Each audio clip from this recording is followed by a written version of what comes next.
असं आहे, आपल्याला सगळ्यांना माहिती आहे जागतिक संकट आहे।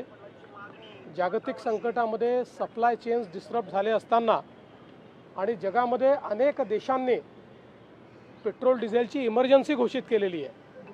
काही ठिकाणी 2-2 दिवस लॉकडाऊन आहे। अशाही परिस्थितीत आपल्या इथे पेट्रोल डिझेल आपण देण्याचा प्रयत्न करतो। काही ठिकाणी निश्चितपणे मोठ्या प्रमाणात लोक जमा झाले, त्याच्यामुळे काही कायदा सुव्यवस्थेची परिस्थिती तयार झालेली आहे। विशेषतः या सीझनमध्ये आता शेतकरी देखील डबकीमध्ये डिझेलची मागणी करतात। साधारणपणे नॉर्मली आपण ती देत नाहीत, पण या सीझनमध्ये शेतकऱ्यांना आपण देत असतो। पण शेतकऱ्यांच्या नावाने कोणी दुसऱ्यांनी होर्डिंग करू नये या दृष्टीने जिल्हा प्रशासन प्रयत्न करते आहे। त्याच्या वेगवेगळ्या उपाययोजना केलेल्या आहेत। मुळामध्ये साधारणपणे आपण जर बघितलं तर जेवढा कोटा मागील वर्षी आपल्याकडे होता जवळपास तेवढाच कोटा आहे।